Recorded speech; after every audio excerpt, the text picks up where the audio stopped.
ಶ್ರೀಗುರುಭ್ಯೋ ನಮಃ. ಹರಿ ಓಂ.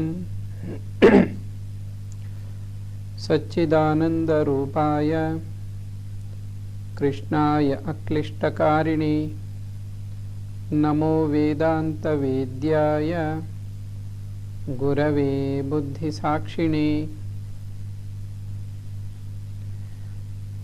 ಪರಮಾತ್ಮನ ಪಾದಪದ್ಮಗಳಿಗೆ ಭಕ್ತಿಪೂರ್ವಕ ಪ್ರಣಾಮಗಳನ್ನು ಅರ್ಪಿಸಿ, ಎಲ್ಲ ಆಧ್ಯಾತ್ಮಿಕ ಬಂಧುಗಳೇ, ಭಗವದ್ವಾಣಿ ಎನ್ನುವಂತಹ ಈ ಸತ್ಸಂಗದಲ್ಲಿ ನಾವು ಭಗವಂತ ಮನುಕುಲಕ್ಕೆ ಕೊಟ್ಟಿರುವಂತಹ ಉಪದೇಶಗಳನ್ನು ಶಾಸ್ತ್ರವಾಕ್ಯಗಳ ಮೂಲಕ ಗಮನಿಸ್ತಾ ಇದ್ದೀವಿ. ಇವತ್ತು ಭಗವದ್ಗೀತೆಯ 17ನೇ ಅಧ್ಯಾಯ ಶ್ರದ್ಧಾತ್ರಯ ವಿಭಾಗ ಯೋಗ ಅಂತ ಇದಕ್ಕೆ ಹೆಸರು. ಈ ಅಧ್ಯಾಯದ ಹೆಸರೇ ತಿಳಿಸೋ ಹಾಗೆ ಶ್ರದ್ಧೆ 3 ವಿಧವಾಗಿರುತ್ತೆ. ಈ 3 ವಿಧದ ಶ್ರದ್ಧೆಗಳು ಪ್ರತಿಯೊಬ್ಬರಲ್ಲೂ ಯಾವುದೋ ಒಂದು ರೀತಿಯಲ್ಲಿ ಇದ್ದೇ ಇರುತ್ತೆ. ಶ್ರದ್ಧಾಮಯ ಅಯಂ ಪುರುಷಃ ಅಂತ ಒಂದು ವಾಕ್ಯ ಕೂಡ ಪರಮಾತ್ಮ ತಿಳಿಸ್ತಾನೆ.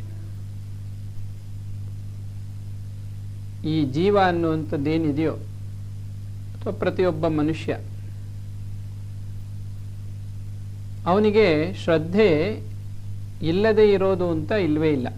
ಪ್ರತಿಯೊಬ್ಬರಿಗೂ ಅವರದ್ದೇ ಆದ ಒಂದು ಶ್ರದ್ಧೆ ಇರುತ್ತೆ. ಶ್ರದ್ಧಾ ಅಂದ್ರೇನು? ದೃಢವಾದ ನಂಬಿಕೆ.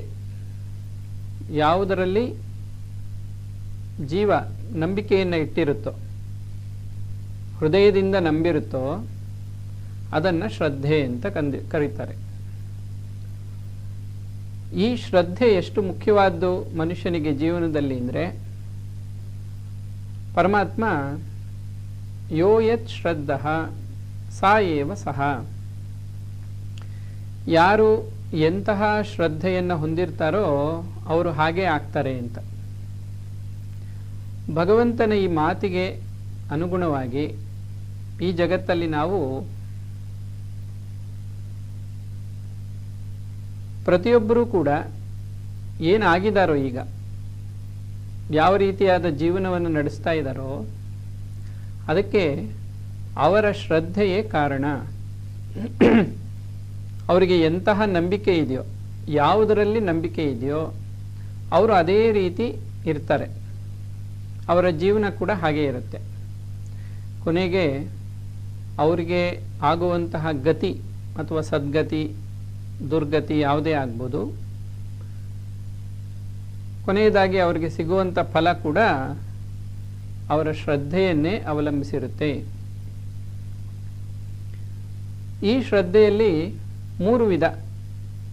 ಮನುಷ್ಯನ ಮನಸ್ಸಿನಲ್ಲಿ 3 ಗುಣಗಳು, ಸತ್ವ, ರಜಸ್ಸು, ತಮಸ್ಸು ಅಂತ.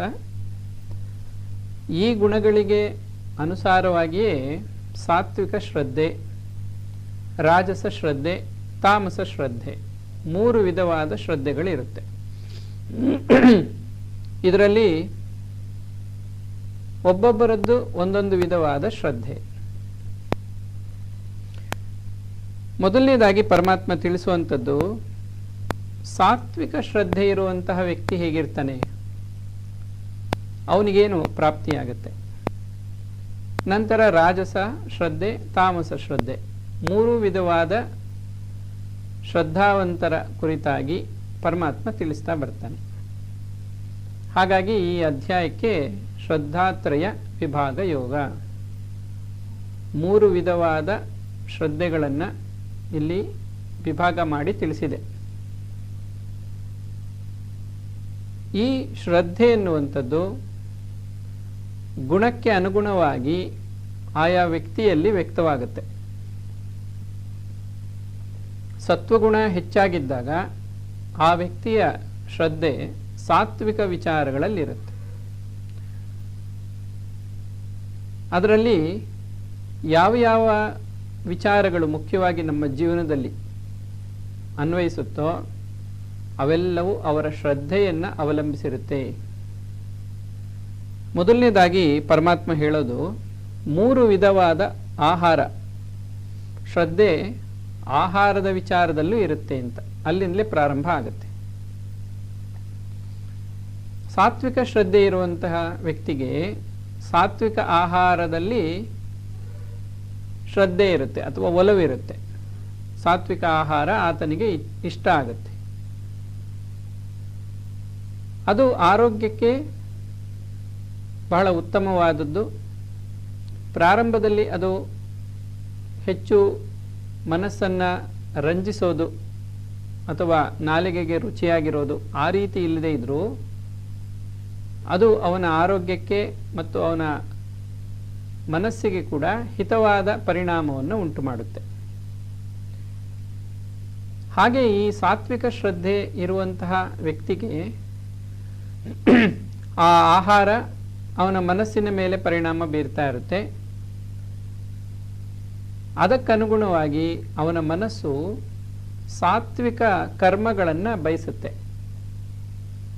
ಸಾತ್ವಿಕ ಕರ್ಮಗಳು ಅಂದರೆ ಶಾಸ್ತ್ರಕ್ಕೆ ಅನುಗುಣವಾದ ಕರ್ಮಗಳು. ಯಾವುದು ನಮಗೆ ಹಿತವಾಗಿರುತ್ತೋ, ಒಳ್ಳೆಯದನ್ನು ಮಾಡುತ್ತೋ ಅಂತಹ ಕರ್ಮಗಳು. ಒಬ್ಬ ವ್ಯಕ್ತಿಗೆ ಒಳ್ಳೆ ಕೆಲಸ ಮಾಡಬೇಕು ಅನ್ನೋ ಆಲೋಚನೆ ಬರಬೇಕಾದ್ರೂ ಅದಕ್ಕೆ ಅವನ ಶ್ರದ್ಧೆ ಕಾರಣವಾಗುತ್ತೆ ಅನ್ನೋದೇ ಇಲ್ಲಿ ಮುಖ್ಯವಾದ ವಿಚಾರ. ಅವನಲ್ಲಿ ಎಂತಹ ಗುಣ ಹೆಚ್ಚಿಗೆ ಇರುತ್ತೋ ಅಂತಹ ಶ್ರದ್ಧೆ, ಆ ಶ್ರದ್ಧೆಗೆ ತಕ್ಕಂತೆ ಆಹಾರ, ಆಹಾರಕ್ಕೆ ತಕ್ಕಂತೆ ಮನಸ್ಸು, ಅದು ಅಂತಹ ಬುದ್ಧಿಯನ್ನೇ ಹೊಂದಿರುತ್ತೆ. ಸಾತ್ವಿಕ ಬುದ್ಧಿ. ಸಾತ್ವಿಕ ಬುದ್ಧಿ ಇರುವಂಥ ವ್ಯಕ್ತಿ ಸಾತ್ವಿಕವಾದ ಕರ್ಮಗಳನ್ನು ಇಷ್ಟಪಡ್ತಾರೆ. ತನಗೂ ಒಳ್ಳೆಯದಾಗಬೇಕು, ಇತರರಿಗೂ ಒಳಿತಾಗಬೇಕು, ಅಂತಹ ಕರ್ಮಗಳಲ್ಲಿ ತೊಡಗಿರ್ತಾನೆ. ಹಾಗೆ ಭಗವಂತ ಮೆಚ್ಚುವಂತಹ ಕರ್ಮಗಳನ್ನು ಆತ ಮಾಡ್ತಾ ಇರ್ತಾನೆ. ಅದಕ್ಕೆ ಉದಾಹರಣೆಯಾಗಿ ಪರಮಾತ್ಮ ಹೇಳುವಂಥದ್ದು ಸಾತ್ವಿಕ ಯಜ್ಞ.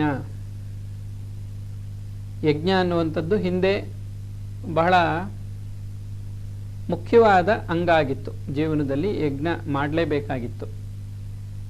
ತ್ರಿವರ್ಗ ಅಂತ ಕರೀತಾರೆ. ಈ ತ್ರಿವರ್ಗವನ್ನು ಪಡಿಬೇಕಾದ್ರೆ ಧರ್ಮಾರ್ಥ ಕಾಮಗಳಿಗೆ ಯಜ್ಞದ ಮೂಲಕ ಅವರು ಅದನ್ನು ಪಡ್ಕೋತಾ ಇದ್ರು.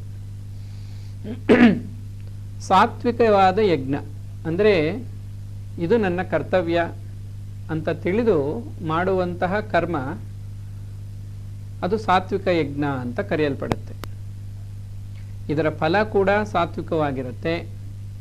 ಅದು ಸುಖವನ್ನು, ಜ್ಞಾನವನ್ನು ಉಂಟು ಮಾಡೋದಾಗಿರುತ್ತೆ. ಹಾಗೆ ಸಾತ್ವಿಕ ದಾನ. ಈ ಯಜ್ಞ ಮಾಡಿದ ಮೇಲೆ ತನ್ನ ಕರ್ತವ್ಯ ಅಂತ ಮಾಡಿದ್ದಾನೆ, ನಂತರ ದಾನವನ್ನು ಕೂಡ ಮಾಡಬೇಕಾಗತ್ತೆ. ಆ ಸಂದರ್ಭದಲ್ಲಿ ಆ ದಾನವನ್ನು ತನ್ನ ಒಂದು ಹಿತಕ್ಕಾಗಿ, ಸ್ವಾರ್ಥಕ್ಕಾಗಿ ಮಾಡದೆ ಸಮಾಜದ ಒಳಿತಿಗಾಗಿ ದಾನವನ್ನು ಮಾಡೋದು ಸತ್ಪಾತ್ರರಿಗೆ.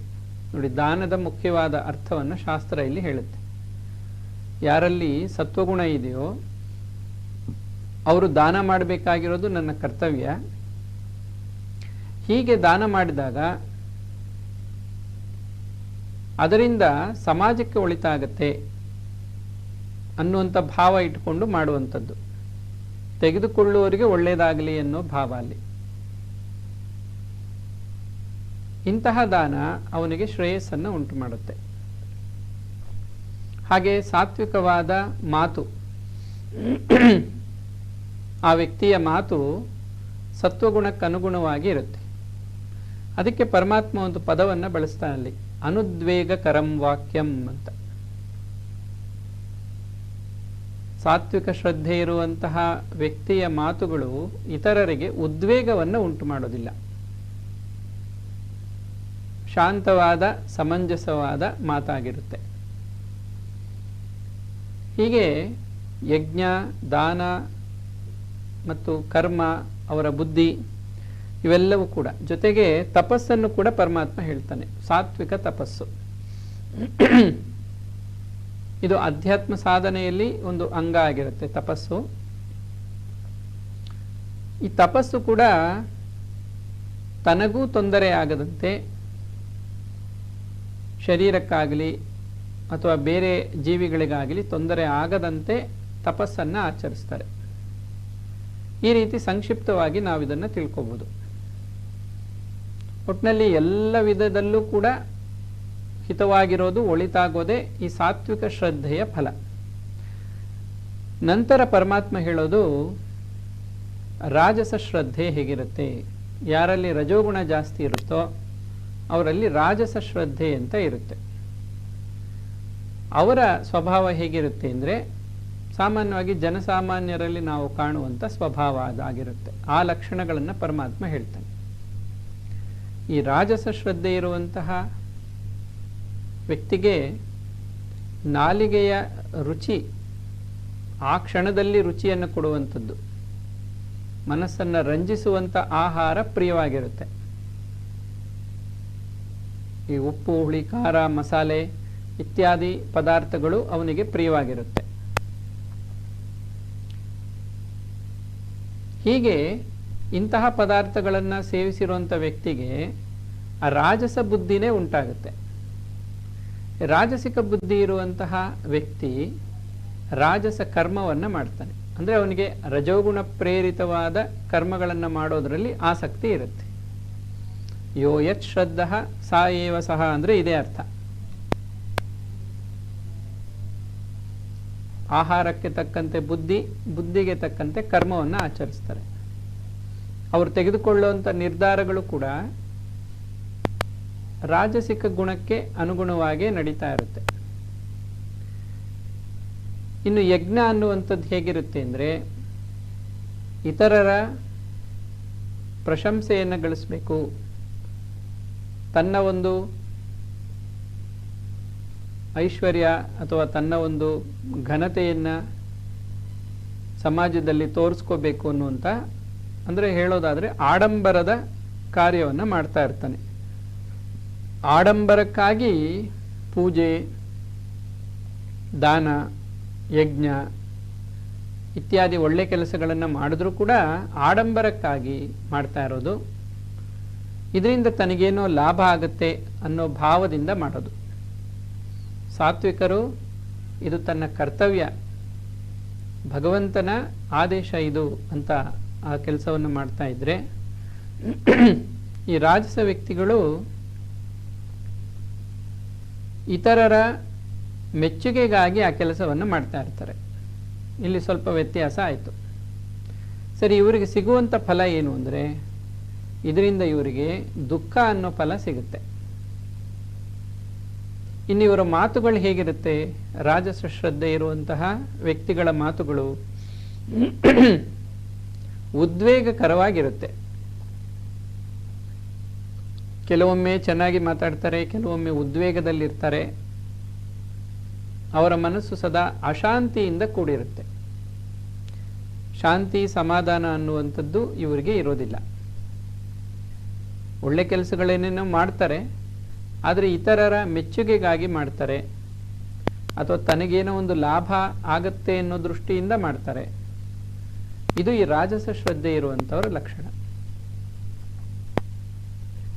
ಹಾಗೆ ಇವರು ಮಾಡುವಂತಹ ದಾನ ಕೂಡ ತನಗೆ ಪುಣ್ಯ ಸಿಗುತ್ತೆ ಅಥವಾ ಇನ್ನೇನೋ ಒಂದು ಕೀರ್ತಿ ಬರುತ್ತೆ ಎನ್ನುವ ಭಾವದಿಂದ ದಾನವನ್ನು ಮಾಡ್ತಾರೆ. ನಂತರ ಪರಮಾತ್ಮ ತಿಳಿಸುವಂಥದ್ದು ತಾಮಸಿಕ ಶ್ರದ್ಧೆ ಇರುವಂಥ ವ್ಯಕ್ತಿಗಳ ಲಕ್ಷಣಗಳು. ಮೊದಲನೇದಾಗಿ ಆಹಾರವನ್ನು ಪರಮಾತ್ಮ ಹೇಳ್ತಾನೆ. ತಾಮಸಿಕ ಆಹಾರ ಅದು ತಯಾರಿಸಿ ಬಹಳ ಕಾಲ ಆಗಿರುವಂಥದ್ದು, ಯಾವುದು ತಿನ್ನಲು ಯೋಗ್ಯವಲ್ಲದ್ದು ಅಂದರೆ ದುರ್ವಾಸನೆ ಬರುವಂಥದ್ದು, ಹಾಳಾಗಿರೋದು, ಅಂಥದ್ದು ಇವರಿಗೆ ಇಷ್ಟ ಆಗುತ್ತೆ. ಇಂಥದ್ದು ಯಾರು ತಿಂತಾರೆ ಅಂತ ಪ್ರಶ್ನೆ ಬರ್ಬೋದು. ಸಮಾಜದಲ್ಲಿ ನಾವು ಗಮನಿಸ್ತೀವಿ, ಯಾವುದು ಆರೋಗ್ಯಕ್ಕೆ ಹಾನಿಕರವೋ ಉದಾಹರಣೆಗೆ ಈ ಮದ್ಯಪಾನ ಆಗ್ಬೋದು, ಧೂಮಪಾನ ಆಗ್ಬೋದು, ಅವೆಲ್ಲ ದುರ್ಗಂಧ ಬರುವಂಥ ಪದಾರ್ಥಗಳು. ಅದನ್ನು ಇಷ್ಟಪಟ್ಟು ಸೇವನೆ ಮಾಡ್ತಾರೆ ಅಂದರೆ ಅದು ತಮೋಗುಣದ ಲಕ್ಷಣ ಅಂತ ಅರ್ಥ. ಹಾಗೆ ಬೇರೆ ಬೇರೆ ಪದಾರ್ಥಗಳೆಲ್ಲ ಇದೆ, ಅದು ದುರ್ಗಂಧದಿಂದ ಕೂಡಿರುತ್ತೆ. ಆ ಪದಾರ್ಥವೇ ದುರ್ಗಂಧದಿಂದ ಕೂಡಿರುತ್ತೆ, ಅದು ಇವರಿಗೆ ಪ್ರಿಯವಾಗಿರುತ್ತೆ ತಾಮಸಿಕರಿಗೆ. ಈ ಆಹಾರದ ಪ್ರಭಾವ ಅವರ ಮನಸ್ಸಿನ ಮೇಲೆ, ಬುದ್ಧಿಯ ಮೇಲೆ ಆಗುತ್ತೆ. ತಾಮಸ ಬುದ್ಧಿ ಇರುವಂತಹ ವ್ಯಕ್ತಿಗಳು ತಾಮಸವಾದ ಕರ್ಮಗಳನ್ನು ಮಾಡೋದರಲ್ಲಿ ಆಸಕ್ತಿಯನ್ನು ಉಳ್ಳವರಾಗಿರ್ತಾರೆ. ತಾಮಸ ಕರ್ಮಗಳು ಹೇಗಿರುತ್ತೆ ಅಂದರೆ ಮತ್ತೊಬ್ಬರಿಗೆ ತೊಂದರೆ ಕೊಡುವಂಥ ಕರ್ಮಗಳು, ತನಗೂ ತೊಂದರೆ ಕೊಟ್ಕೊಳ್ಳುವಂಥ ಕೆಲಸಗಳು, ಇಂಥದ್ದನ್ನೇ ಅವರು ಮಾಡ್ಕೋತಾ ಇರ್ತಾರೆ. ತಾವು ಹಾಳಾಗ್ತಿರ್ತಾರೆ, ಬೇರೆಯವ್ರಿಗೂ ಏನೋ ಒಂದು ತೊಂದರೆ ಕೊಡ್ತಿರ್ತಾರೆ. ಇನ್ನು ಅವರ ಮಾತು ಕೂಡ ವಿರುದ್ಧವಾಗಿರುತ್ತೆ. ಅದಕ್ಕೊಂದು ಪದವನ್ನು ಬಳಸ್ತಾನೆ ಪರಮಾತ್ಮ, ಕೂಪಮಂಡೂಕ ನ್ಯಾಯ ಅಂತ. ಬಾವಿ ಕಪ್ಪೆಯ ಹಾಗೆ ಅವ್ರು ಹೇಳಿದ್ದೇ ಸರಿ, ಅವ್ರು ಮಾಡಿದ್ದೇ ಸರಿ, ಶಾಸ್ತ್ರವಾಕ್ಯವನ್ನು ಅನುಸರಿಸಿ ಅಥವಾ ಗುರು ಹಿರಿಯರ ಮಾತುಗಳನ್ನು ಕೇಳಿ ಅವರು ಆಚರಿಸೋದಿಲ್ಲ. ತಮಗೆ ಸರಿ ಅನಿಸಿದ್ದನ್ನು ಅವರು ಮಾಡ್ತಾ ಇರ್ತಾರೆ. ಹಾಗಾಗಿ ಅದು ಯಾವಾಗಲೂ ಶಾಸ್ತ್ರಕ್ಕೆ ವಿರುದ್ಧವಾಗೇ ಇರುತ್ತೆ. ಇನ್ನು ಈ ತಾಮಸಿಕ ವ್ಯಕ್ತಿಗಳ ಕರ್ಮಗಳು, ಅವರೇನು ಪೂಜೆ ಯಜ್ಞ ಏನು ಮಾಡಲ್ವಾ ಅಂದರೆ ಇವರು ಮಾಡ್ತಾರೆ. ಆದರೆ ಯಾವ ರೀತಿ ಅಂದರೆ ಯಾವುದು ಕೂಡ ಶಾಸ್ತ್ರೋಕ್ತವಾಗಿರಲ್ಲ. ಮಂತ್ರಗಳು ಸರಿಯಾಗಿ ಹೇಳಲ್ಲ, ಅಥವಾ ಶಾಸ್ತ್ರಕ್ಕೆ ಅನುಗುಣವಾಗಿ ಪೂಜೆ ಇರಲ್ಲ. ಅವ್ರಿಗೆ ಮನಸ್ಸಿಗೆ ಬಂದ ಹಾಗೆ ಮಾಡ್ತಾ ಇರ್ತಾರೆ. ರಾಜಸಿಕರು ಸರಿಯಾಗಿ ಮಾಡ್ತಾರೆ, ಆದರೆ ಫಲಾಪೇಕ್ಷೆ ಇಟ್ಕೊಂಡು ಆಡಂಬರಕ್ಕಾಗಿ ಮಾಡ್ತಿರ್ತಾರೆ. ಈ ತಾಮಸಿಕರು ಮಾಡುವಂಥ ಕಾರ್ಯದಲ್ಲೇ ಸರಿಯಾಗಿರೋದಿಲ್ಲ, ಅದು ಶಾಸ್ತ್ರೋಕ್ತವಾಗಿರಲ್ಲ, ತಪ್ಪಾಗಿ ಮಾಡ್ತಾ ಇರ್ತಾರೆ. ಮಾತುಗಳು ಕೂಡ ತಪ್ಪಾಗಿ ಮಾತಾಡ್ತಾ ಇರ್ತಾರೆ. ಹೀಗೆ ಇವರ ಜೀವನದಲ್ಲಿ ಬಹಳ ತಪ್ಪುಗಳನ್ನು ಇವರು ಮಾಡ್ತಿರ್ತಾರೆ. ಅದಕ್ಕೆ ಕಾರಣ ಅವರಿಗಿರುವಂಥ ತಾಮಸ ಶ್ರದ್ಧೆ. ಇಲ್ಲಿ ಶ್ರದ್ಧೆಯನ್ನು ಪದ ಯಾಕೆ ಬಳಸಿದ್ರು ಅಂದರೆ ಪರಮಾತ್ಮ ಅವ್ರಿಗೆ ಅದೇ ಸರಿ ಅಂತ ಅನಿಸುತ್ತೆ. ಸುಲಭವಾಗಿ ಅರ್ಥ ಮಾಡ್ಕೋಬೇಕು ಅಂದರೆ ಹೀಗೆ, ರಜೋಗುಣ ಇರೋರಿಗೆ ರಾಜಸಿಕ ಬುದ್ಧಿ, ಆ ರಜೋಗುಣದ ಕರ್ಮಗಳು ಸರಿಯಾಗಿದೆ ಅಂತ ಅವರಿಗೆ ತೋರುತ್ತೆ, ಅದನ್ನೇ ಮಾಡ್ತಾರೆ. ತಮೋಗುಣ, ತಾಮಸಿಕ ಶ್ರದ್ಧೆ ಇರೋರು ತಾವು ಮಾಡ್ತಾ ಇರೋ ಕರ್ಮಗಳು ತಪ್ಪಾಗಿದ್ರೂ ಕೂಡ ಅದೇ ಸರಿ ಅಂತ ಭಾವಿಸಿ ಅದನ್ನೇ ಮಾಡ್ತಿರ್ತಾರೆ. ಮತ್ತು ಅವ್ರಿಗೆ ಅದರಿಂದ ತೊಂದರೆ ಆಗ್ತಿರುತ್ತೆ ಆಗಾಗ, ಆದರೂ ಕೂಡ ಅವರು ಅದನ್ನು ಬಿಡಲ್ಲ. ತಿನ್ನಬಾರದು ತಿಂತಾರೆ, ಅದರಿಂದ ಆರೋಗ್ಯ ತೊಂದರೆ ಆಗುತ್ತೆ, ಮತ್ತು ಅದನ್ನೇ ತಿಂತಾ ಇರ್ತಾರೆ. ನಡವಳಿಕೆಯಲ್ಲೂ ಹಾಗೆ ಇರುತ್ತೆ. ಹೀಗೆಲ್ಲ ಮೂರು ಗುಣಗಳು, ಮೂರು ವಿಧವಾದ ಶ್ರದ್ಧೆ. ಇನ್ನು ದಾನ ಯಜ್ಞ ಆ ವಿಚಾರವನ್ನು ತಗೊಳ್ಳೋದಾದರೆ ತಾಮಸಿಕರು ಅವರೇನು ದಾನ ಮಾಡೋದಿಲ್ವ ಅಂದರೆ ಮಾಡ್ತಾರೆ. ಅದು ತುಂಬ ಹೀನಾಯವಾಗಿ ಅವರ ನಡವಳಿಕೆ ಇರುತ್ತೆ.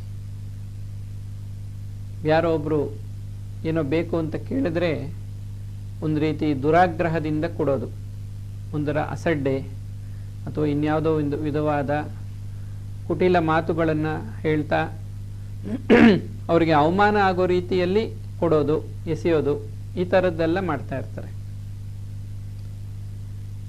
ಅಪಾತ್ರ ದಾನ ಆಗಿರುತ್ತೆ, ಸತ್ಪಾತ್ರರಿಗೆ ಕೊಡಲ್ಲ.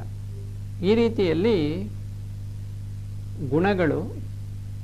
ಗುಣಗಳಿಗೆ ಅನುಗುಣವಾಗಿ ಅವರವರ ಶ್ರದ್ಧೆ, ಆ ಶ್ರದ್ಧೆಗೆ ಅನುಗುಣವಾಗಿ ಅವರ ಬುದ್ಧಿ ಕೆಲಸ ಮಾಡ್ತಾ ಇರುತ್ತೆ. ಇದೇ ಕಾರಣಕ್ಕೆ ಪರಮಾತ್ಮ ಹೇಳಿದ್ದು ಯೋ ಯತ್ ಶ್ರದ್ಧಃ ಸಾ ಏವ ಸಹ. ಅವರು ಅದೇ ಆಗಿರ್ತಾರೆ. ಅವರ ಜೀವನ, ಅವರ ನಡವಳಿಕೆ, ಮತ್ತು ಅವರು ಮುಂದೆ ಪಡೆಯುವಂತಹ ಫಲ, ಅವರ ಜೀವನದಲ್ಲಿ ಅವರಿಗೆ ಬಂದೊದಗುವಂಥ ಫಲ ಕೂಡ ಅದೇ ಆಗಿರುತ್ತೆ. ಅವರ ಜೀವನ ವಿನಾಶದ ಕಡೆ ಸಾಗುತ್ತೆ ತಾಮಸಿಕ ವ್ಯಕ್ತಿಗಳದ್ದು. ಈ ರಾಜಸಿಕ ವ್ಯಕ್ತಿಗಳು ಮಧ್ಯದಲ್ಲಿ ನಿಲ್ತಾರೆ, ಒಳ್ಳೆ ಕೆಲಸ ಏನೋ ಮಾಡ್ತಾರೆ, ಆದರೆ ಫಲಾಪೇಕ್ಷೆ ಇರೋದ್ರಿಂದ ದುಃಖ ಇರುತ್ತೆ. ಸಮಾಜದಲ್ಲೇನೋ ಒಳ್ಳೆಯ ವ್ಯಕ್ತಿಗಳ ಹಾಗೆ ತೋರ್ಕೊಳ್ತಾರೆ, ಅಂತರಂಗದಲ್ಲಿ ಅವರು ದುಃಖವನ್ನು ಅನುಭವಿಸ್ತಿರ್ತಾರೆ, ಅಶಾಂತಿಯನ್ನು ಅನುಭವಿಸ್ತಾ ಇರ್ತಾರೆ. ಇನ್ನು ಸಾತ್ವಿಕ ವ್ಯಕ್ತಿಗಳು, ಸಾತ್ವಿಕ ಶ್ರದ್ಧೆ ಏನಿದೆಯೋ ಅದು ಸರಿಯಾದ ಜೀವನ ವಿಧಾನ, ಅದು ಒಳ್ಳೆಯ ಶ್ರದ್ಧೆ, ಒಳ್ಳೆಯ ಮಾತು, ಒಳ್ಳೆಯ ಕರ್ಮ, ಉತ್ತಮವಾದ ರೀತಿಯಲ್ಲಿ ದಾನ ಮಾಡೋದು, ಹಾಗೆ ಅವರು ಮಾಡುವಂಥ ಆಧ್ಯಾತ್ಮಿಕ ಸಾಧನೆ ಎಲ್ಲವೂ ಕೂಡ ಶಾಸ್ತ್ರಕ್ಕೆ ಅನುಗುಣವಾಗಿ ಇರುತ್ತೆ. ಸೊ ಇಷ್ಟು ವಿಚಾರ ನಾವು ಗಮನಿಸಿದ ಮೇಲೆ ಈ ಭಗವದ್ಗೀತೆಯ 17ನೇ ಅಧ್ಯಾಯದ ಶ್ರದ್ಧಾತ್ರಯ ವಿಭಾಗ ಯೋಗದಲ್ಲಿ ಬರುವಂಥ ವಿಚಾರ ಇದು. ನಮಗೆ ಇಲ್ಲಿ ಪರಮಾತ್ಮ ಹೇಳ್ತಾ ಇರೋದೇನು ಅಂದರೆ, ಶ್ರದ್ಧೆಗನುಗುಣವಾಗಿ ಆಯಾ ವ್ಯಕ್ತಿ ಇರ್ತಾರೆ. ಈಗ ವ್ಯಕ್ತಿ ಬದಲಾಗಬೇಕಾದ್ರೆ ಅವರ ಶ್ರದ್ಧೆ ಬದಲಾಗಬೇಕು, ಶ್ರದ್ಧೆ ಬದಲಾಗಬೇಕಾದ್ರೆ ಅವರ ಗುಣ ಬದಲಾಗಬೇಕು. ಹಾಗಾಗಿ ಯಾವುದೇ ಒಂದನ್ನು ನಾವು ಬದಲಾಯಿಸಬೇಕಾದ್ರೆ ಗುಣದಲ್ಲಿ ಬದಲಾವಣೆ ಆದರೆ ಉಳಿದದ್ದೆಲ್ಲ ಬದಲಾವಣೆ ಆಗುತ್ತೆ. ಇದು ಬಹಳ ಮುಖ್ಯವಾದ ವಿಚಾರ ಮತ್ತು ಸೂಕ್ಷ್ಮವಾದ ವಿಚಾರ. ಹೊರಗಡೆ ಸಮಾಜದಲ್ಲಿ ನಾವು ಗಮನಿಸ್ತಿರ್ತೀವಿ, ತಂದೆ ತಾಯಿಗಳು ಮಕ್ಕಳನ್ನು ಬದಲಾಯಿಸಬೇಕು ಅಥವಾ ತಿದ್ದಬೇಕು ಅನ್ನೋ ಪ್ರಯತ್ನ ಮಾಡ್ತಿರ್ತಾರೆ. ಹಾಗೆ ಹಿರಿಯರು ಕಿರಿಯರನ್ನು ತಿದ್ದೋ ಪ್ರಯತ್ನ, ಅವರನ್ನು ಸರಿದಾರಿಗೆ ತರುವಂಥ ಪ್ರಯತ್ನ, ಹೀಗೆ ಹಲವಾರು ಕಡೆ ನಾವು ಇದನ್ನು ಕಾಣ್ತಾ ಇರ್ತೀವಿ. ಆದರೆ ಆ ಪ್ರಯತ್ನದಲ್ಲಿ ಎಷ್ಟು ಜನಕ್ಕೆ ಜಯ ಸಿಗುತ್ತೆ ಅಂದರೆ, ಅವರು ಅದರಲ್ಲಿ ಆ ಪ್ರಯತ್ನವನ್ನು ಮಾಡಿ ಅದರಿಂದ ಅವರು ಉಪಯೋಗವನ್ನು ಪಡ್ಕೋತಾರೆ, ಆ ಪ್ರಯತ್ನ ಸರಿಯಾಗಿ ನೆರವೇರುತ್ತೆ, ಫಲವನ್ನು ಕೊಡುತ್ತೆ ಅಂದರೆ ಬಹಳ ಕಡಿಮೆ. ಯಾಕೆ ಅಂದರೆ ಪ್ರತಿಯೊಬ್ಬ ವ್ಯಕ್ತಿ ಕೂಡ ಅವರಲ್ಲಿರೋ ಗುಣಕ್ಕನುಗುಣವಾಗಿ ಒಂದು ಶ್ರದ್ಧೆಯನ್ನು ಇಟ್ಕೊಂಡಿರ್ತಾನೆ. ಶ್ರದ್ಧೆಯಲ್ಲಿ ಬದಲಾವಣೆ ಆಗದೆ ಆ ಮನುಷ್ಯನ ವ್ಯಕ್ತಿತ್ವ ಅಥವಾ ಅವನ ನಡವಳಿಕೆಯಲ್ಲಿ, ಅವನ ಕಾರ್ಯದಲ್ಲಿ, ಮಾತಿನಲ್ಲಿ ಬದಲಾವಣೆ ಆಗೋದಿಲ್ಲ. ಇದು ಪರಮಾತ್ಮ ಇಲ್ಲಿ ತಿಳಿಸ್ತಾ ಇರುವಂಥ ಬಹಳ ಮುಖ್ಯವಾದ ವಿಚಾರ. ಬಹಳಷ್ಟು ಜನಕ್ಕೆ ಸಮಾಜದ ಸ್ಥಿತಿ ಅಷ್ಟೇನು ಚೆನ್ನಾಗಿಲ್ಲ, ಅದನ್ನು ಬದಲಾಯಿಸಬೇಕು ಅನ್ನುವಂತಹ ಇಚ್ಛೆ, ಅದು ಒಳ್ಳೆಯ ಉದ್ದೇಶ, ಸದುದ್ದೇಶ, ಉತ್ಸಾಹನೂ ಇರುತ್ತೆ, ಅದಕ್ಕೆ ಪ್ರಯತ್ನನೂ ಮಾಡ್ತಾರೆ. ಆದರೆ ಯಾವ ರೀತಿಯಲ್ಲಿ ಎಲ್ಲಿ ಪ್ರಯತ್ನ ಮಾಡಬೇಕು ಅನ್ನುವಂಥದ್ದು ನಮಗೆ ಶಾಸ್ತ್ರವಾಕ್ಯದಲ್ಲಿ ಸ್ಪಷ್ಟವಾಗಿ ಗೊತ್ತಾಗುತ್ತೆ. ಶ್ರದ್ಧೆ ಅನ್ನುವಂಥದ್ದು ಬದಲಾಗದೆ ಆ ವ್ಯಕ್ತಿಯಲ್ಲಿ ಬದಲಾವಣೆ ಆಗೋದಿಲ್ಲ. ಈಗ ಈ ಶ್ರದ್ಧೆಯಲ್ಲಿ ಪರಿವರ್ತನೆ ಆಗಬೇಕಾದ್ರೆ ಎಲ್ಲಿರುತ್ತೆ ಶ್ರದ್ಧೆ ಅನ್ನುವಂಥದ್ದು? ಹೃದಯದಲ್ಲಿ ಅನ್ನುವಂಥ ಮಾತು ಬರುತ್ತೆ. ಅವರವರ ಹೃದಯದಲ್ಲಿ ಗುಣಕ್ಕನುಗುಣವಾಗಿ ಅವರಿಗೆ ಅಂತಹ ಶ್ರದ್ಧೆ ಅನ್ನುವಂಥದ್ದು ಕಾರ್ಯವನ್ನು ನಿರ್ವಹಿಸುತ್ತೆ. ಹೇಗಿರುತ್ತೆ ಅಂದರೆ, ಅವರಿಗೆ ಹಲವಾರು ವಿಚಾರಗಳಿದೆ, ಹಲವಾರು ವಸ್ತುಗಳಿದೆ ಅಥವಾ ಆಹಾರ ಇದೆ, ಆಯ್ಕೆಗಳಿದೆ, ಕೆಲಸ ಮಾಡೋದಕ್ಕೂ ಕೂಡ ಆಯ್ಕೆಗಳಿದೆ. ಗುಣಕರ್ಮ ವಿಭಾಗಶಃ ಅಂತ ಒಂದು ಮಾತಿದೆ ಗೀತೆಯಲ್ಲಿ. ಅವರಿಗೆ ಎಂತಹ ಶ್ರದ್ಧೆ ಇರುತ್ತೋ, ಅವರ ಗುಣಕ್ಕನುಗುಣವಾದ ಶ್ರದ್ಧೆ, ಅವರು ಅಂಥದ್ದನ್ನೇ ಆಯ್ಕೆ ಮಾಡ್ಕೊಳ್ತಾರೆ. ಕೆಲವರಿಗೆ ಒಂದು ವಿಧವಾದ ತಿಂಡಿಗಳು ಇಚ್ಛೆ ಪಟ್ಟು ಅವರು ತಗೊಂಡ್ರೆ, ಇಷ್ಟ ಆದರೆ, ಇನ್ನು ಕೆಲವರಿಗೆ ಬೇರೆ ಬೇರೆ ಥರ ಇರುತ್ತೆ. ಆಯ್ಕೆ ಅನ್ನೋ ವಿಚಾರ ಬಂದಾಗ ಒಬ್ಬೊಬ್ಬರು ಒಂದೊಂದು ರೀತಿ. ಅದೇ ಥರ ಅವರ ವೇಷಭೂಷಣಗಳು, ಅವರ ಮಾತಿನ ಶೈಲಿ, ಅವರ ಜೀವನ ಶೈಲಿ, ಅವರು ಉಪಯೋಗಿಸುವಂಥ ವಸ್ತುಗಳು ಎಲ್ಲವೂ ಕೂಡ ಅವರ ಶ್ರದ್ಧೆಗನುಗುಣವಾಗಿರುತ್ತೆ. ಅಂದರೆ ಇಡೀ ಜೀವನ, ಮನುಷ್ಯನ ಇಡೀ ಜೀವನ ಅವನ ಹೃದಯದಲ್ಲಿರೋ ಶ್ರದ್ಧೆಯ ಮೇಲೆ ಅವಲಂಬನೆ ಆಗಿದೆ. ಇದನ್ನು ಪರಮಾತ್ಮ ಇಲ್ಲಿ ಸ್ಪಷ್ಟವಾಗಿ ತಿಳಿಸ್ತಾ ಇದ್ದಾನೆ. ಸೊ ಇಷ್ಟು ವಿಚಾರ ಏನು ನಾವು ಇಲ್ಲಿ ಗಮನಿಸಿದ್ವಿ. ಈಗ ಮುಂದಿನದಾಗಿ ತಮೋಗುಣದ ವ್ಯಕ್ತಿಗಳು, ತಾಮಸಿಕ ಶ್ರದ್ಧೆ ಇರೋರು ನೇರವಾಗಿ ಸಾತ್ವಿಕ ಶ್ರದ್ಧೆ ಪಡ್ಕೊಳ್ಳೋಕ್ಕಾಗಲ್ಲ. ಅವರು ಹಂತ ಹಂತವಾಗಿ ರಾಜಸ ಶ್ರದ್ಧೆಗೆ ಬಂದು ರಾಜಸದ ಶ್ರದ್ಧೆಯಿಂದ ಸತ್ವಗುಣದ ಸಾತ್ವಿಕ ಶ್ರದ್ಧೆಗೆ ಬರಬೇಕಾಗುತ್ತೆ. ಅದಕ್ಕೆ ಯಾವ ವಿಧಾನವನ್ನು ಅನುಸರಿಸಬೇಕಾಗತ್ತೆ, ಅದರ ಬಗ್ಗೆ ಪರಮಾತ್ಮ ಏನು ಹೇಳಿದ್ದಾನೆ ಅದನ್ನು ನಾವು ಒಂದು ಸಣ್ಣ ವಿರಾಮದ ನಂತರ ಮುಂದುವರಿಸೋಣ.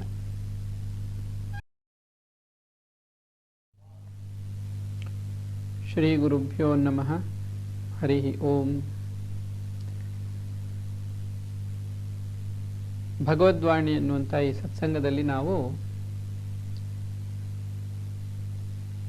ಭಗವಂತ ಶ್ರದ್ಧೆಯ ಬಗ್ಗೆ ತಿಳಿಸಿರುವಂಥ ವಿಚಾರಗಳನ್ನು ಗಮನಿಸ್ತಾ ಇದ್ವಿ. ಯಾರಿಗೆ ಎಂಥ ಶ್ರದ್ಧೆ ಇರುತ್ತೋ ಅವರು ಅದೇ ರೀತಿ ಆಗ್ತಾರೆ. ಯೋ ಯತ್ ಶ್ರದ್ಧಃ ಸಾಯೇವ ಸಹ. ಇವತ್ತು ಯಾರು ಏನೇನು ಆಗಿದಾರೋ ಅವ್ರು ಯಾರೇ ಆಗಿರ್ಬೋದು, ಅವರಿಗೆ ಅವರ ಹೃದಯದಲ್ಲಿರೋ ಶ್ರದ್ಧೆನೇ ಅದಕ್ಕೆ ಕಾರಣ ಆಗಿದೆ, ಬೇರೆ ಮತ್ಯಾರೂ ಅಲ್ಲ. ಈಗ ಒಬ್ಬ ವ್ಯಕ್ತಿ ಬದಲಾಗಬೇಕಾದ್ರೆ, ಅಂದರೆ ಈಗಿರೋ ಸ್ಥಿತಿಗಿಂತ ಉತ್ತಮ ಸ್ಥಿತಿಗೆ ಏರಬೇಕಾದ್ರೆ ತನ್ನ ಹೃದಯದಲ್ಲಿರೋ ಶ್ರದ್ಧೆಯನ್ನು ಅವನು ಬದಲಾಯಿಸ್ಕೋಬೇಕಾಗತ್ತೆ. ಈಗ ತಮೋಗುಣಿಗಳು ಅಂದರೆ ಯಾವುದನ್ನು ಮಾಡಬಾರದೋ ಅದನ್ನೇ ಮಾಡಿಕೊಂಡು ಮಾಡಿದ್ಮೇಲೆ ಜೀವನದಲ್ಲಿ ಆಗಬಾರದು ಆಗ್ತಾ ಇರುತ್ತೆ ಹಲವಾರು ರೀತಿಗಳಲ್ಲಿ. ಮತ್ತು ಆ ದುಷ್ಫಲಗಳನ್ನು, ಕೆಟ್ಟ ಫಲಗಳನ್ನು ಅನುಭವಿಸ್ಕೊಂಡು ಜೀವನದಲ್ಲಿ ಬಹಳ ನೋವನ್ನು ಅನುಭವಿಸ್ತಾ ಇರ್ತಾರೆ. ಅವರ ಜೀವನ ವ್ಯರ್ಥವಾಗ್ತಿರುತ್ತೆ, ಅವ್ರಿಗೂ ಅದು ಅರ್ಥ ಆಗ್ತಿರುತ್ತೆ. ಈಗ ಅವರು ಬದಲಾಗಬೇಕಾದ್ರೆ ಮೊದಲು ಶ್ರದ್ಧೆಯನ್ನು ಬದಲಾಯಿಸ್ಕೋಬೇಕು. ಶ್ರದ್ಧೆ ಅಂದರೆ ಇಲ್ಲಿ ಸುಲಭವಾಗಿ ಅರ್ಥ ಮಾಡ್ಕೊಳ್ಳೋದಾದರೆ ನಂಬಿಕೆ. ಅವ್ರು ಯಾವುದನ್ನು ನಂಬ್ತಾರೋ ಅವರು ಹಾಗೇ ಆಗ್ತಾರೆ. ಸ್ವಾಮಿ ವಿವೇಕಾನಂದರು ಇದ್ರ ವಿಚಾರವಾಗಿ ಹೇಳ್ತಾರೆ, ಜೀವ ಯಾವುದನ್ನು ನಂಬುವುದೋ ಅದರಂತೆಯೇ ಪರಿವರ್ತನೆಗೊಳ್ಳುವುದು. ಒಬ್ಬ ವ್ಯಕ್ತಿ ತಾನು ಹೇಗೆ ನಂಬ್ತಾನೋ, ಯಾವುದನ್ನು ನಂಬ್ತಾನೋ ಅದೇ ರೀತಿಯಲ್ಲಿ ಅವನ ಬುದ್ಧಿಗನುಸಾರವಾಗಿ ಅವರ ಕರ್ಮಕ್ಕನುಸಾರವಾಗಿ ಫಲ, ಜೀವನ ಎಲ್ಲ ಬದಲಾಗ್ತಾ ಬರುತ್ತೆ. ಹಾಗಾಗಿ ಮುಖ್ಯವಾಗಿ ನಂಬಿಕೆ ಎನ್ನುವಂಥದ್ದು ಇಲ್ಲಿ ಮುಖ್ಯ. ಅದನ್ನೇ ಇಲ್ಲಿ ಶ್ರದ್ಧೆ ಅಂತ ಕರೆದಿದೆ. ಈಗ ಒಂದು ಶ್ಲೋಕ ಪರಮಾತ್ಮ ಹೇಳುವಂಥದ್ದು, ಅದರಲ್ಲಿ ಅಶ್ರದ್ಧದಾನ ಪುರುಷಾಃ ಧರ್ಮಸ್ಯಾಸ್ಯ ಪರಂತಪ ಅಪ್ರಾಪ್ಯ ಮಾಂ ನಿವರ್ತಂತೆ ಮೃತ್ಯು ಸಂಸಾರ ವರ್ತಮನಿ. ಇಲ್ಲಿ ಪರಮಾತ್ಮ ಹೇಳ್ತಾ ಇರುವಂಥದ್ದು, ಅಶ್ರದ್ಧದಾನ ಪುರುಷಾಃ, ಶ್ರದ್ಧೆ ಇಲ್ಲದಿರುವಂತಹ ವ್ಯಕ್ತಿಗಳು, ಪುರುಷಾಃ ಅಂದರೆ ಮನುಷ್ಯರು ಅಂತ ಅರ್ಥ, ವ್ಯಕ್ತಿಗಳು. ಯಾವುದರಲ್ಲಿ? ಧರ್ಮಸ್ಯ ಅಸ್ಯ, ಈ ಧರ್ಮದಲ್ಲಿ. ಯಾವ ಧರ್ಮ ಅಂದರೆ ಅದು ಭಾಗವತ ಧರ್ಮ ಅಥವಾ ಅಧ್ಯಾತ್ಮ ವಿದ್ಯೆ. ಮನುಷ್ಯನ ಜೀವನದಲ್ಲಿ ಮುಖ್ಯವಾಗಿ ಅವನನ್ನು ಉದ್ಧರಿಸುವಂತಹ ಜ್ಞಾನ. ಈ ಅಧ್ಯಾತ್ಮ ವಿದ್ಯೆಯಲ್ಲಿ ಶ್ರದ್ಧೆ ಇಲ್ಲದಿರುವಂತಹ ವ್ಯಕ್ತಿಗಳು, ಅದನ್ನು ನಾವು ಸಾಮಾನ್ಯ ಭಾಷೆಯಲ್ಲಿ ಧಾರ್ಮಿಕ ವಿಚಾರಗಳು ಅಂತ ಕರಿತೀವಿ. ಎಲ್ಲರಿಗೂ ಅದರಲ್ಲಿ ಶ್ರದ್ಧೆ ಇರಲ್ಲ. ಆ ರೀತಿ ಶ್ರದ್ಧೆ ಇಲ್ಲದವರಿಗೆ ಏನಾಗುತ್ತೆ ಅಂದರೆ ಅಪ್ರಾಪ್ಯ ಮಾಂ ನಿವರ್ತಂತೆ, ಅವರ ಜೀವನ ಕಷ್ಟದಲ್ಲಿ ಕಳೆಯುತ್ತೆ, ವ್ಯರ್ಥವಾಗ್ತಾ ಬರುತ್ತೆ. ಕೊನೆಗೆ ಮೃತ್ಯು ಸಂಸಾರ ವರ್ತಮನಿ, ಈ ಮೃತ್ಯು ಸಂಸಾರದಲ್ಲಿ ಅಂದರೆ ಈ ಮೃತ್ಯು ಲೋಕದಲ್ಲಿ ಪುನಃ ಅವರು ಹುಟ್ಟುತ್ತಾರೆ. ನಿವರ್ತಂತೆ ಅಂದರೆ ಹಿಂತಿರುಗ್ತಾರೆ. ಈಗ ಹುಟ್ಟಿದ್ದಾರೆ, ಮತ್ತೆ ಸಾಯ್ತಾರೆ, ಮತ್ತೆ ಸತ್ತ ಮೇಲೆ ಮತ್ತೆ ಇಲ್ಲಿ ಹುಟ್ಟಿ ಬರ್ತಾರೆ, ಮತ್ತೆ ಕಷ್ಟಪಡ್ತಾರೆ, ಮತ್ತೆ ಸತ್ತೋಗ್ತಾರೆ, ಮತ್ತೆ ಹುಟ್ಟುತ್ತಾರೆ. ಹೀಗೆ ಅವರು ಪುನಃ ಪುನಃ ಹುಟ್ಟಿ ಇಲ್ಲಿ ಕಷ್ಟವನ್ನೇ ಪಡ್ತಾ ಇರ್ತಾರೆ. ಕಾರಣ ಏನು ಅಂದರೆ ಅಶ್ರದ್ಧದಾನ ಪುರುಷಾಃ, ಶ್ರದ್ಧೆ ಇಲ್ಲ ಇವರಿಗೆ, ನಂಬಿಕೆ ಇಲ್ಲ, ಭಗವಂತನ ಮಾತಿನಲ್ಲಿ ನಂಬಿಕೆ ಇಲ್ಲ, ಅಥವಾ ಅಧ್ಯಾತ್ಮ ವಿದ್ಯೆಯಲ್ಲಿ ಧಾರ್ಮಿಕ ವಿಚಾರಗಳಲ್ಲಿ ನಂಬಿಕೆ ಇಲ್ಲ. ಹಾಗಾದರೆ ಅವರು ಉದ್ಧಾರ ಆಗಬೇಕಾದ್ರೆ ಏನು ಮಾಡಬೇಕು ಅಂದಾಗ ಪರಮಾತ್ಮ ಹೇಳುವಂಥ ಮಾತು, ಶ್ರದ್ಧಾವಾನ್ ಲಭತೆ ಜ್ಞಾನಂ ತತ್ಪರಃ ಸಂಯತೇಂದ್ರಿಯಃ.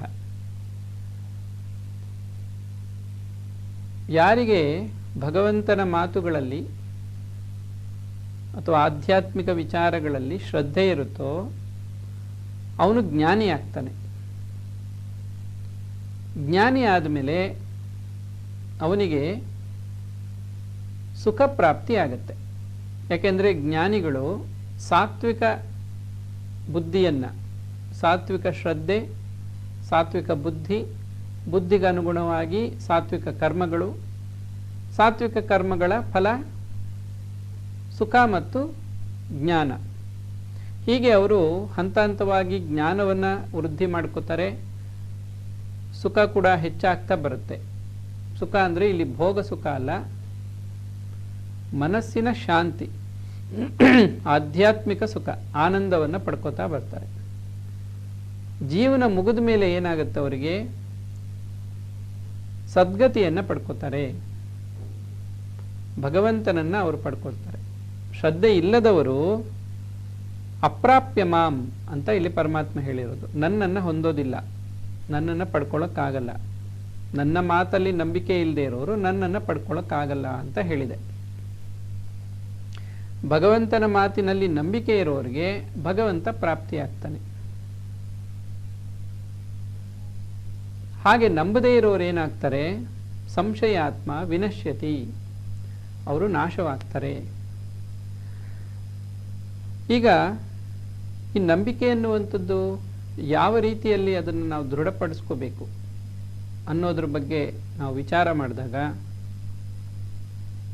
ಯಾವುದು ಶಾಶ್ವತವಾಗಿರುತ್ತೋ ಅದನ್ನು ನಾವು ನಂಬಬೇಕಾಗತ್ತೆ. ಕಾಲಕ್ಕೆ ತಕ್ಕಂತೆ ಬದಲಾಗ್ತಾ ಇರೋದು, ಪರಿಸ್ಥಿತಿಗೆ ಅನುಗುಣವಾಗಿ ಬದಲಾಗುವಂಥದ್ದು, ಇದನ್ನು ನಾವು ನಂಬೋದಕ್ಕೆ ಅರ್ಹ ಅಲ್ಲ, ಅದು ಯೋಗ್ಯವಲ್ಲ, ನಂಬಿಕೆಗೆ ಯೋಗ್ಯವಲ್ಲದೇ ಇರೋದು. ಯಾವುದು ಬದಲಾಗ್ತಾ ಇರುತ್ತೆ ಅಂದರೆ, ಮೊದಲನೇದಾಗಿ ನಾವು ಧಾರಣೆ ಮಾಡಿಕೊಂಡಿರೋ ಶರೀರ. ಶರೀರನೇ ಸರ್ವಸ್ವ ಅಂತ ಭಾವಿಸೋರೆ ಹೆಚ್ಚು ಜಗತ್ತಲ್ಲಿ. ಶರೀರ ಬದಲಾಗುತ್ತೆ ಅಂದರೆ ನಂಬಿದ್ದಾರೆ ಅಂದ್ರೇನು, ಈ ಶರೀರ ಹೀಗೆ ಇರುತ್ತೆ, ಇದು ಭಾಳ ಚೆನ್ನಾಗಿರುತ್ತೆ, ಇದು ನಮಗೆ ಅನುಕೂಲವಾಗಿದೆ ಅಂತ ನಂಬಿರ್ತಾರೆ. ಅದೇ ಶರೀರಕ್ಕೆ ಕರ್ಮಾನುಸಾರ ರೋಗ ಬಂದಾಗ, ಬೇರೆ ಏನೋ ತೊಂದರೆ ಆದಾಗ ಆ ಶರೀರ ಅವರಿಗೆ ಬಾಧೆಯನ್ನು ಕೊಡುತ್ತೆ. ಯಾವ ಶರೀರ ಇವರಿಗೆ ಸುಖ ಕೊಡುತ್ತೆ ಅಂತ ಅಂದ್ಕೊಂಡಿದ್ರೋ ಅಥವಾ ಕ್ಷಣಿಕ ಸುಖವನ್ನು ಪಡ್ಕೊಂಡಿದ್ರೋ, ಅದೇ ಸುಖ ಅವರಿಗೆ ನೋವನ್ನು ಕೊಡೋದಕ್ಕೆ, ಆ ಶರೀರ ಅವರಿಗೆ ನೋವನ್ನು ಕೊಡೋದಕ್ಕೆ ಶುರು ಮಾಡುತ್ತೆ. ಹಾಗಾಗಿ ಅದನ್ನು ನಂಬಕ್ಕಾಗಲ್ಲ. ಹಾಗೇನೆ ಮನುಷ್ಯರು ಅಥವಾ ವ್ಯಕ್ತಿಗಳು, ಅವರ ಜೀವನ ಅವ್ರ ಕೈಯಲ್ಲೇ ಇರಲ್ಲ. ಅವರು ಈಗಿರ್ತಾರೆ, ಸ್ವಲ್ಪ ಕಾಲ ಆದಮೇಲೆ ಇರ್ತಾರೆ ಅಂತ ಹೇಳಕ್ಕಾಗಲ್ಲ. ಅವರ ಸಮಯ ಮುಗಿದ ಮೇಲೆ ಅವರು ಜೀವನವನ್ನು ಮುಗಿಸ್ಬೇಕಾಗತ್ತೆ. ಇವರು ಯಾರೋ ಕೆಲವು ವ್ಯಕ್ತಿಗಳನ್ನು ನಂಬಿಕೊಂಡು ಜೀವನ ಮಾಡೋರಿಗೆ ಭಾಳ ಆಘಾತ ಆಗುತ್ತೆ. ಹೊರಗಡೆ ನಾವು ಅದನ್ನು ಗಮನಿಸ್ತೀವಿ. ಬಹಳ ನೆಚ್ಕೊಂಡಿರ್ತಾರೆ ಯಾರೋ ವ್ಯಕ್ತಿಗಳನ್ನು, ಇವರು ಬಹಳ ಕಾಲ ನಮ್ಮ ಜೊತೆ ಇರ್ಬೋದು, ಶಾಶ್ವತವಾಗಿರಲ್ಲ ಅಂತ ಗೊತ್ತೇ ಇರುತ್ತೆ, ಬಹಳ ಕಾಲ ನಮ್ಮ ಜೊತೆ ಇರ್ತಾರೆ, ಸದ್ಯಕ್ಕೇನು ಚಿಂತೆ ಇಲ್ಲ ಅನ್ನೋ ಭಾವನೆ ಇರುತ್ತೆ. ಆದರೆ ಹಾಗಲ್ಲ. ಯಾವುದೇ ಸಮಯದಲ್ಲಾದರೂ ಯಾರು ಯಾರಿಂದಾದರೂ ದೂರ ಆಗಬಹುದು.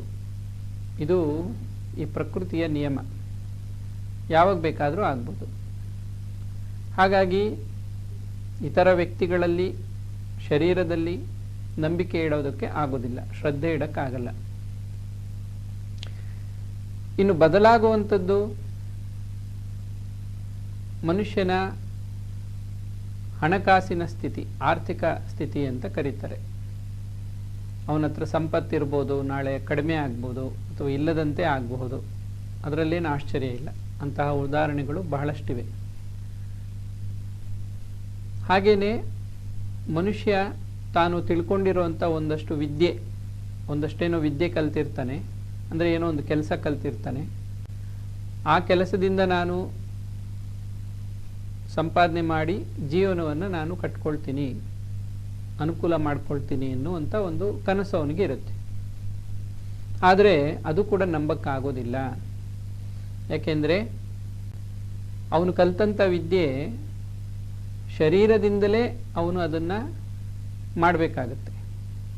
ಶರೀರ ಸಹಕರಿಸಿಲ್ಲ ಅಂದರೆ ಅವನಿಗೆ ಗೊತ್ತಿದ್ದು ಕೂಡ ಏನು ಮಾಡೋಕ್ಕಾಗಲ್ಲ. ಶರೀರ ಪ್ರಾರಬ್ಧಕ್ಕೆ ವಶ ಆಗಿರುತ್ತೆ. ಎಷ್ಟೋ ಜನಕ್ಕೆ ವಿದ್ಯೆ ಇರುತ್ತೆ, ಆದರೆ ಆರೋಗ್ಯ ಇರಲ್ಲ. ವಿದ್ಯೆ ಇರುತ್ತೆ, ಅವಕಾಶ ಸಿಗಲ್ಲ ಸಮಾಜದಲ್ಲಿ, ಬೇರೆಯವರಿಂದ ಸಹಕಾರನೂ ಸಿಗ್ತಾ ಇರಲ್ಲ. ಹೀಗಾಗಿ ಅವ್ರಿಗೆ ಅದರಿಂದ ಕೂಡ ಏನು ಉಪಯೋಗ ಆಗ್ತಾ ಇರಲ್ಲ. ಇವೆಲ್ಲ ಉದಾಹರಣೆಗಳನ್ನು ಗಮನಿಸಿದಾಗ ಪರಮಾತ್ಮನ ಈ ಮಾತು ನಮಗೆ ಸ್ಪಷ್ಟವಾಗಿ ಗೊತ್ತಾಗುತ್ತೆ. ನಾವು ನಂಬಬಹುದಾದಂಥದ್ದು ಅಂತ ಏನಾದರೂ ಇದ್ದರೆ ಈ ಲೋಕದಲ್ಲಿ, ಅದು ಈ ಲೋಕವನ್ನು ಸೃಷ್ಟಿ ಮಾಡಿರೋ ಭಗವಂತ ಒಬ್ಬನೇ. ಸ್ವಾಮಿ ವಿವೇಕಾನಂದರು ಇದ್ರ ಬಗ್ಗೆ ಹೇಳ್ತಾರೆ.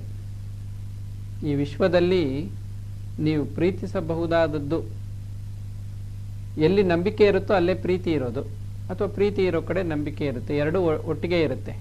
ಎರಡರಲ್ಲಿ ಒಂದಿಲ್ಲ ಅಂದರೂ ಇನ್ನೊಂದಿರಲ್ಲ. ಹಾಗಾಗಿ ವಿವೇಕಾನಂದರ ಮಾತೇನು ಅಂದರೆ, ಈ ಜಗತ್ತಿನಲ್ಲಿ ಪ್ರೀತಿಸಲು ಯೋಗ್ಯವಾದದ್ದು ಭಗವಂತನೊಬ್ಬನೇ, ಪರಮಾತ್ಮನೊಬ್ಬನೇ. ಪರಮಾತ್ಮನನ್ನು ಪ್ರೀತಿಸದ ಜೀವನ ಅದು ವ್ಯರ್ಥ. ಜೀವನದಲ್ಲಿ ನಿಮಗೆ ದೊರೆತ ದುಃಖದ ಪೆಟ್ಟುಗಳು ನಿಮ್ಮನ್ನು ಪರಮಾತ್ಮನ ಕಡೆ ನಡೆಸುವಂತಾಗಲಿ. ಪೆಟ್ಟುಗಳಂತೂ ಎಲ್ರಿಗೂ ಬೀಳುತ್ತೆ. ಕೆಲವರು ನಾವು ತಪ್ಪಿಸ್ಕೋತೀವಿ ಅಂತ ಏನಾದರೂ ಭಾವಿಸ್ತಾ ಇರ್ಬೋದು, ಆದರೆ ಹಾಗೇನಿಲ್ಲ. ಎಂತಹ ಶಕ್ತಿಶಾಲಿಗಳಾದರೂ ನಾವು ಇತಿಹಾಸ ನೋಡ್ತೀವಿ, ಎಂಥ ಬುದ್ಧಿವಂತರು, ಎಂತೆಂಥವರು ಕೂಡ ಕಷ್ಟಗಳಿಂದ ತಪ್ಪಿಸ್ಕೊಳ್ಳೋಕ್ಕಾಗಲ್ಲ. ಅವರು ಅದನ್ನು ಅನುಭವಿಸಿಯೇ ತೀರಬೇಕು.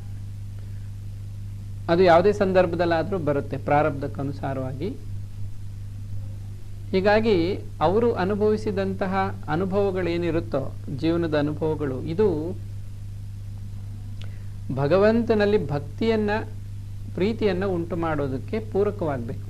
ಭಗವಂತನ ಕಡೆ ನಾವು ನಡೆಯುವಂಗಾಗಬೇಕು. ಅಂದರೆ ತಾಮಸ ಶ್ರದ್ಧೆ ಇರೋರು, ರಾಜಸ ಶ್ರದ್ಧೆ ಇರೋರು, ಅಂದರೆ ತಾವು ಮಾಡಿದ್ದೇ ಸರಿ ಅನ್ನೋ ಭಾವನೆ ಇರೋರು, ಪ್ರಾಪಂಚಿಕ ವಿಚಾರಗಳು, ಹಣ, ಕೀರ್ತಿ, ಪ್ರತಿಷ್ಠೆ ಇತ್ಯಾದಿಗಳನ್ನು ನಂಬಿಕೊಂಡಿರೋರು, ಇವರೆಲ್ಲ ಕೂಡ ಕೊನೆಗೆ ಭಗವಂತನಲ್ಲಿ ಶ್ರದ್ಧೆ ಇಟ್ಟಾಗಲೇ ಅದು ಸಾತ್ವಿಕ ಶ್ರದ್ಧೆ ಅಂತ ಕರೆಯಲ್ಪಡುತ್ತೆ. ಅದು ಅವರ ಶ್ರೇಯಸ್ಸಿಗೂ ಕಾರಣ ಆಗುತ್ತೆ. ಹೀಗೆ ಸಾತ್ವಿಕ ಶ್ರದ್ಧೆ ಇಲ್ಲದವರೇನಾಗ್ತಾರೆ? ಸಂಶಯಾತ್ಮ ವಿನಶ್ಯತಿ. ಭಗವಂತನಲ್ಲಿ ನಂಬಿಕೆ ಇಲ್ಲದವರು ನಾಶವಾಗ್ತಾರೆ ಅನ್ನೋದು ಇಲ್ಲಿ ಅರ್ಥ. ಅದಕ್ಕೆ ಇಲ್ಲಿ ಅಪ್ರಾಪ್ಯ ಮಾಂ ನಿವರ್ತಂತೆ, ನನ್ನನ್ನು ಪಡ್ಕೊಳ್ಳದೆ ಪುನಃ ಇಲ್ಲಿಗೆ ಹಿಂತಿರುಗ್ತಾರೆ. ಎಂತಹ ಲೋಕ ಇದು? ಮೃತ್ಯು ಸಂಸಾರ. ಮೃತ್ಯುವನ್ನು ಹೊಂದುವಂತಹ ಶರೀರ ಜಗತ್ತು, ದುಃಖವನ್ನು ನೀಡುವಂಥದ್ದು. ಇಲ್ಲಿಗೆ ಪುನಃ ಪುನಃ ಬರ್ತಾ ಇರ್ತಾರೆ. ಯಾಕೆ ಹೀಗಾಗುತ್ತೆ ಅನ್ನೋದನ್ನ ಪುರಂದರದಾಸರು ಕೂಡ ಒಂದು ಕಡೆ ಹೇಳ್ತಾರೆ. ರಮಾಧವನ ಒಲಿಸಲರಿಯದೆ ಪಾಮರರು ಬಳಲುವರು ಭವದೊಳಗೆ. ಯಾಕೆ ಕಷ್ಟಪಡ್ತಾ ಇರ್ತಾರೆ ಮನುಷ್ಯರು ಅಂದರೆ, ಭಗವಂತನನ್ನು ಒಲಿಸ್ಕೊಳ್ಳೋದು ಹೇಗೆ ಅಂತ ಗೊತ್ತಿಲ್ಲದೆ ಮನುಷ್ಯರು ಕಷ್ಟಪಡ್ತಾ ಇದ್ದಾರೆ. ಒಲಿಸ್ಕೊಳ್ಳೋದು ಹೇಗೆ ಅಂದರೆ, ಪರಮಾತ್ಮನ ಮಾತಿನಲ್ಲಿ ನಂಬಿಕೆ ಇಡೋದು. ಈಗ ಒಬ್ಬ ವ್ಯಕ್ತಿ ಹೇಳಿದ ಮಾತನ್ನು ನಾವು ನಂಬಿ ಅದರಂತೆ ನಡ್ಕೋತಾ ಇದ್ರೆ ಆ ವ್ಯಕ್ತಿಗೆ ನಮ್ಮ ಬಗ್ಗೆ ಒಳ್ಳೆಯ ಅಭಿಪ್ರಾಯ ಬರುತ್ತೆ. ನಾನು ಹೇಳಿದ್ದನ್ನು ಇವರು ನಂಬ್ತಾರೆ.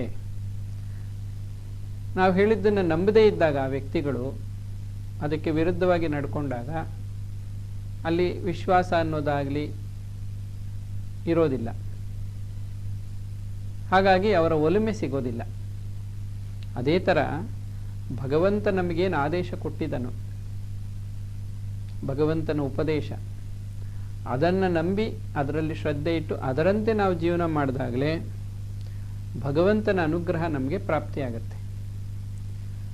ಸಮಾಜದಲ್ಲಿ ನಾವು ನೋಡೋದೇನು ಅಂದರೆ, ಭಗವಂತನ ಆಶೀರ್ವಾದ ಅಥವಾ ಅನುಗ್ರಹ ಬೇಕು, ಆದರೆ ಭಗವಂತ ಹೇಳಿದ ಮಾತುಗಳನ್ನು ತಿಳ್ಕೊಳ್ಳೋದ್ರಲ್ಲಿ ಆಸಕ್ತಿ ಇರಲ್ಲ.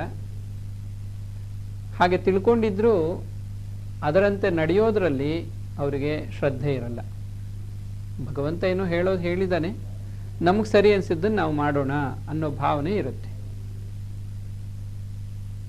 ಹೀಗಾಗಿ ಅವ್ರಿಗೆ ಒಳ್ಳೆ ಉದ್ದೇಶ ಇದ್ದರೂ, ಒಳ್ಳೆ ಕೆಲಸಗಳನ್ನು ಮಾಡ್ತಾ ಇದ್ರೂ ಕೂಡ ಶ್ರೇಯಸ್ಸಿರಲ್ಲ.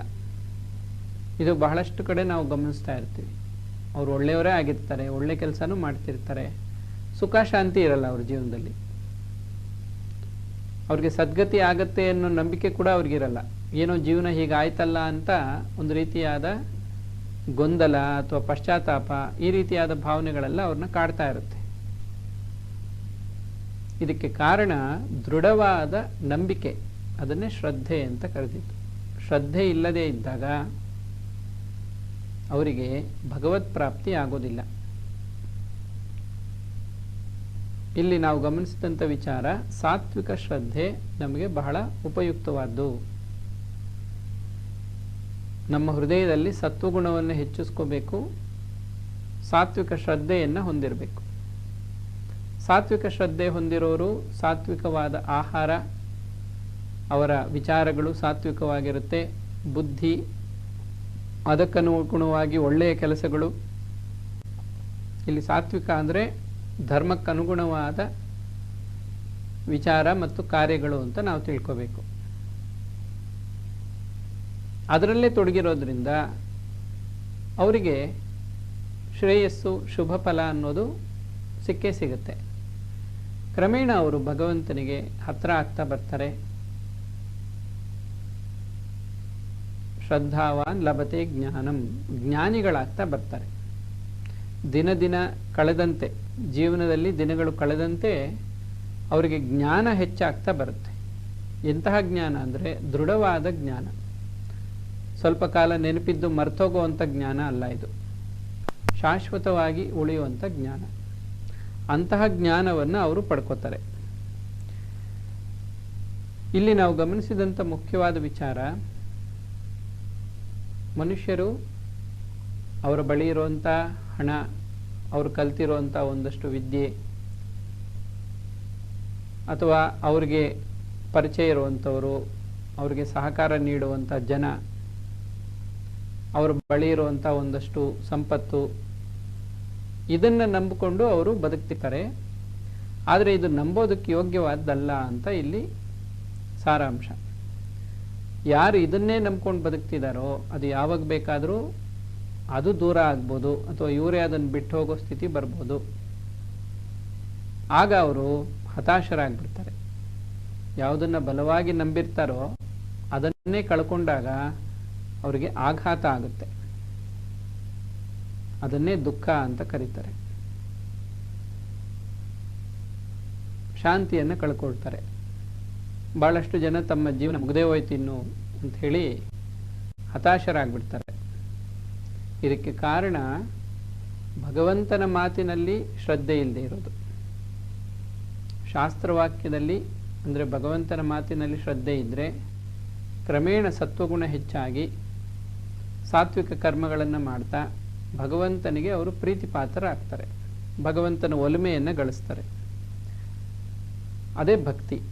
ಭಗವಂತನಲ್ಲಿ ಭಕ್ತಿ, ಅಧ್ಯಾತ್ಮ ಜ್ಞಾನ ಅಥವಾ ಒಳ್ಳೆ ಕರ್ಮಗಳಿಂದ ತಾನು ಗಳಿಸಿರುವಂಥ ಪುಣ್ಯ, ಅದು ಇವರನ್ನು ಖಂಡಿತವಾಗಿ ಕಾಪಾಡುತ್ತೆ.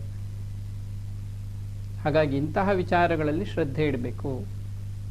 ಇದು ಪರಮಾತ್ಮ ಹೇಳುವಂಥ ಮಾತು, ಯೋ ಯತ್ ಶ್ರದ್ಧಃ ಸಾ ಏವ ಸಹ. ಇಂತಹ ವಿಚಾರಗಳಲ್ಲಿ ನಮಗೆ ಶ್ರದ್ಧೆ ಬರಬೇಕಾದ್ರೆ ಇದಕ್ಕೆ ಮೊದಲನೇದಾಗಿ ನಾವು ಮಾಡಬೇಕಾಗಿರೋದು ಭಾಗವತದಲ್ಲಿ ಹೇಳುತ್ತೆ. ಪರಮಾತ್ಮ ಹೇಳುವಂಥ ಮಾತು ಅದೇ, ಸತ್ಸಂಗ ಅಂತ. ಸಜ್ಜನರ ಸಂಘ. ನಾವು ಯಾರ ಜೊತೆಗಿರ್ತೀವೋ, ಯಾವ ಮಾತುಗಳನ್ನು ಕೇಳ್ತಾ ಇರ್ತೀವೋ, ಅದು ನಮ್ಮ ಮನಸ್ಸಿನ ಮೇಲೆ ಬಹಳ ಪರಿಣಾಮ ಉಂಟು ಮಾಡುತ್ತೆ. ನಮ್ಮಲ್ಲಿ ಬದಲಾವಣೆ ಬರಬೇಕಾದ್ರೆ ನಮ್ಮ ನಂಬಿಕೆ ಬದಲಾಗಬೇಕು. ನಂಬಿಕೆ ಬದಲಾಗಬೇಕಾದ್ರೆ ನಾವು ಮಾಡುವಂತಹ ಸಂಘ ಬದಲಾಗದೆ ನಮ್ಮ ನಂಬಿಕೆ ಬದಲಾಗಲ್ಲ. ನಾವು ಎಂಥ ವ್ಯಕ್ತಿಗಳ ಜೊತೆ ಮಾತನಾಡ್ತಾ ಇರ್ತೀವೋ, ವಾಸ ಮಾಡ್ತಾ ಇರ್ತೀವೋ, ಅದು ನಮ್ಮ ಮನಸ್ಸಿನ ಮೇಲೆ ಬಹಳ ಪರಿಣಾಮವನ್ನು ಉಂಟು ಮಾಡ್ತಾ ಇರುತ್ತೆ. ಹೀಗಾಗಿ ಸತ್ಸಂಗ ಅನ್ನುವಂಥದ್ದು ಬಹಳ ಮುಖ್ಯವಾದ್ದು. ಆ ಸತ್ಸಂಗದಿಂದ ಸಾತ್ವಿಕ ಶ್ರದ್ಧೆ, ಸಾತ್ವಿಕ ಶ್ರದ್ಧೆಯಿಂದ ಸಾತ್ವಿಕ ಬುದ್ಧಿ, ಸಾತ್ವಿಕ ಬುದ್ಧಿ ಉತ್ತಮವಾದ ಕಾರ್ಯಗಳು, ಧಾರ್ಮಿಕ ಕಾರ್ಯಗಳಿಗೆ ಅದು ನಮಗೆ ಪ್ರೇರಣೆಯನ್ನು ಕೊಡುತ್ತೆ. ಭಗವಂತನ ಆದೇಶಕ್ಕನುಗುಣವಾದ ಕರ್ಮಗಳು, ಶಾಸ್ತ್ರವಾಕ್ಯಕ್ಕೆ ಅನುಗುಣವಾದ ಕರ್ಮಗಳನ್ನು ಮಾಡ್ತಾ ಮಾಡ್ತಾ ಮನುಷ್ಯನಲ್ಲಿ ಸುಖ ಮತ್ತು ಜ್ಞಾನ ಎರಡೂ ಕೂಡ ಹೆಚ್ಚಾಗತ್ತೆ. ಇದು ಸತ್ಸಂಗದ ಫಲ. ಅವನಿಗೆ ಸದ್ಗತಿ ಕೂಡ ಉಂಟಾಗತ್ತೆ. ಸೊ ಇವತ್ತು ನಾವು ಭಗವದ್ಗೀತೆಯ 17ನೇ ಅಧ್ಯಾಯ ಶ್ರದ್ಧಾತ್ರಯ ವಿಭಾಗ ಯೋಗ, ಇದರಲ್ಲಿ ಪರಮಾತ್ಮ ತಿಳಿಸಿರುವಂಥ ಕೆಲವು ವಾಕ್ಯಗಳನ್ನು ಗಮನಿಸಿದ್ವಿ. ಹೇಗೆ ಒಬ್ಬ ವ್ಯಕ್ತಿ ಬದಲಾಗಬೇಕಾದ್ರೆ, ಈಗಿರೋ ಸ್ಥಿತಿಗಿಂತ ಉತ್ತಮ ಸ್ಥಿತಿಗೆ ಏರಬೇಕಾದ್ರೆ ಅವನ ನಂಬಿಕೆ ಬದಲಾಗಬೇಕು. ಅದನ್ನೇ ಇಲ್ಲಿ ಶ್ರದ್ಧೆ ಅಂತ ಕರೆದಿದೆ. ಅವನು ಯಾವುದನ್ನು ಈಗ ನಂಬಿದಾನೋ ಅದನ್ನೇ ನಂಬ್ಕೊಂಡಿದ್ರೆ ಅವನು ಹಾಗೇ ಇರ್ತಾನೆ. ಅದಕ್ಕಿಂತ ಉತ್ತಮವಾಗಿರೋದನ್ನು ನಂಬಿದಾಗ ಅವನ ಜೀವನ ಕೂಡ ಉತ್ತಮ ಸ್ಥಿತಿಗೆ ತಲುಪುತ್ತೆ. ಇದಕ್ಕೆ ಸತ್ಸಂಗ ಅನ್ನುವಂಥದ್ದು ಬಹಳ ಉಪಯುಕ್ತವಾದ್ದು.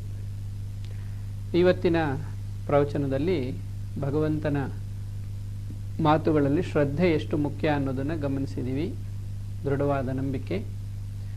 ಹೀಗೆ ಮುಂದಿನ ಸತ್ಸಂಗಗಳಲ್ಲೂ ಕೂಡ ನಾವು ಭಗವಂತನ ಮಾತುಗಳನ್ನು ಹಲವಾರು ಉದಾಹರಣೆಗಳ ಸಹಿತವಾಗಿ ಅರ್ಥ ಮಾಡಿಕೊಳ್ಳೋ ಪ್ರಯತ್ನವನ್ನು ಮಾಡೋಣ. ಹರಿ ಓಂ ತತ್ಸತ್. ಶ್ರೀರಾಮಕೃಷ್ಣ ಅರ್ಪಣಮಸ್ತು.